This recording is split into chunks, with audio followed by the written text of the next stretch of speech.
जो fans Marvel की या फिर हॉलीवुड की मूवीज को हिंदी में देखते हैं, लोग उनका मजाक उड़ाते हैं और वो अपने आप को कूल मानते हैं और उनको नहीं मानते। मैं खुद देखो इंग्लिश के अंदर देखता हूँ, इसीलिए नहीं बल्कि मैं अपने आप को कूल मानता हूँ, बल्कि इसीलिए क्योंकि बहुत बार हिंदी डब डायलॉग्स अपनी मर्जी से बदल दिए जाते हैं, जिससे कि उन डायलॉग्स का, उस सीन का पूरा मीनिंग ही चला जाता है। जैसे तुम्हें कैप्टन अमेरिका की I can do this all day वाली फेमस लाइन तो याद ही होगी।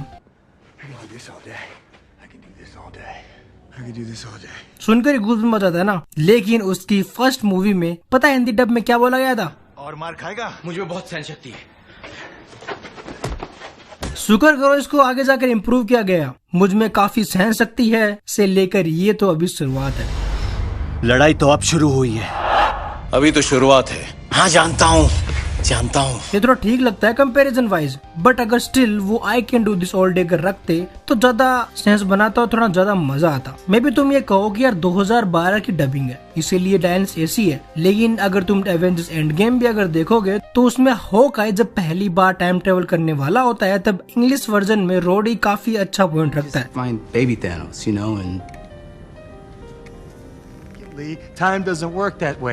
Changing the past. Star Trek, Terminator, Time Cop, Time After Time, Quantum Leap, Wrinkle in Time, Somewhere in Time. Basically वो बहुत सारी हॉलीवुड मूवीज का नाम बताता है, जिससे कि फैंस के अंदर कंफ्यूजन दूर हो जाता है कि भाई एवेंजर्स टाइम ट्रेवल ऐसे ही क्यों कर रहे हैं, वो पास में जाकर कुछ चेंज क्यों नहीं कर देते। इससे उस सीन का एक मीनिंग रहता है, पूरी मूवी का एक प्लॉट समझ में आ जाता है। बट हिंदी डब्ड में वो कितना क्या बोलते हैं, हम लोग गाना गाएंगे। बिल्कुल। गाना क्यों गाएंगे हम? हीरो अक्सर गाना गाता है। बर्फी, दंगल, हीरोइन, हिम्मत वाला, चिल्लर पार्टी, ABCD 2 बॉलीवुड की हर पिक्चर में है, यहाँ तक कि एक्शन पिक्चर में भी गाना आ जाता है। Like what the fuck dude, एक मीनिंगफुल सीन को क्रिंज बना दिया। और जो शुरुआत की जो एमसीयू की मूवीज थी ना, पता नहीं उनकी हिंदी डबिंग क्या खाकर की गई थी। दी एवेंजर, तुम्हें वो आइकॉनिक सीन तो याद ही होगा, अवेंजर असेंबल वाला। उसके बाद कैप्टन अमेरिका सबको ऑर्डर देता है कि तुम ये करो, तुम वो करो, और वो कहता है एंड हल्क स्मैश। फिर पता है हिंदी डब में क्या बोला गया था?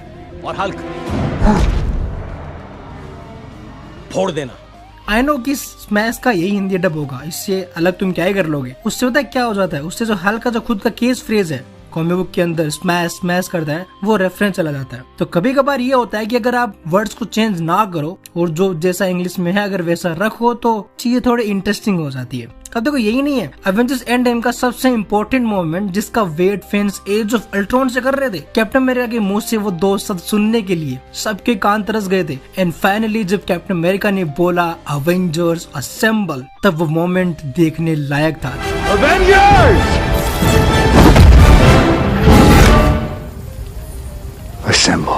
थिएटर एकदम जू बन गया था, फैंस चिल्ला रहे थे, गला फाड़ रहे थे, मेरा खुद का गला बैठ गया था। मैं फर्स्ट डे शाम के टाइम गया था एंड नेक्स्ट डे मैं बोल नहीं पा रहा था। मैं इतना चिल्लाया कि मेरा गला बैठ गया, खराब हो गया लिटरली।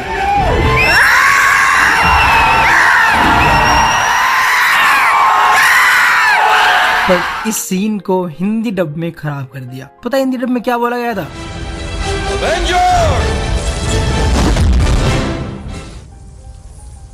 आक्रमण।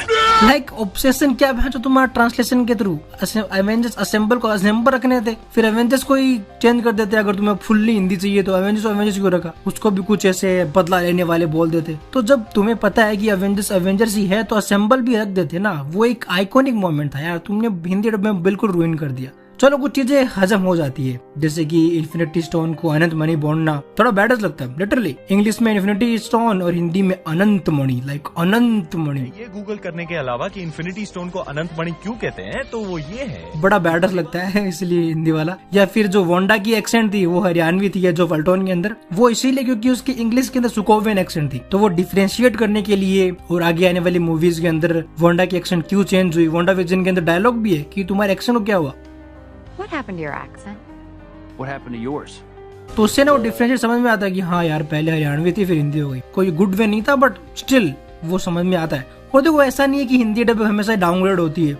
डेडपुल के मामले में हिंदी डबिंग मुझे इंग्लिश ज्यादा पसंद है। डेडपुल का वो सीन तुम्हें याद ही होगा ना, जब पहली बार डेडपुल का इंट्रोडक्शन होता है, वो इंट्रो वो डायलॉग सुनकर ही वो फैन फेवरेट हो जाता है। एक और बात, उसे कोई नहीं डरा सकता किसी मंजर से, क्योंकि वो पिछवाड़ा भी खुजाता है खंजर से। बहुत बेस्ट रिटर्न था ये। और संकेत महात्रे ने कहा था कि ये रिटर्न नहीं था, बल्कि संकेत महात्रे ने खुद से बोला था ये डायलॉग, तो इसके लिए क्रेडिट तो बनता है। इनफैक्ट मैंने डेडपूल और वुल्वरीन को 2 बार थिएटर के अंदर देखा है, एक बार हिंदी के अंदर और एक बार इंग्लिश के अंदर, क्योंकि हिंदी का अपना मजा है यार। बट देखो, हो सकता है कि यहाँ पे कंट्रोवर्शियल ओपिनियन हो, ऑलमोस्ट सभी को डेडपूल की हिंदी डबिंग अच्छी नहीं लगी because of Ranveer Singh. But अगर मैं सच कहूँ तो मुझे अच्छी लगी। उसकी हिंदी राइटिंग नहीं, डबिंग की राइटिंग नहीं बोल रहा, बल्कि रणवीर सिंह की वॉइस, क्योंकि रणवीर सिंह की वॉइस रैन रेनॉल्ड की वॉइस से परफेक्टली मैच होती है, क्योंकि दोनों की पिच सेम है, दोनों की एनर्जी सेम है, दोनों की पिच सेम है। हाँ देखो, डेफिनेटली डबिंग राइटिंग की बात नहीं कर रहा मैं, वो तो मैं मानता हूँ कि अव्वल दर्जे की घटिया थी, बट मैं वॉइस की बात कर रहा हूँ। लेकिन मुझे पसंद है यार। और हो सकता है कि मैं अकेला भी ना हूँ, तुम में से किसी और को भी पसंद हो,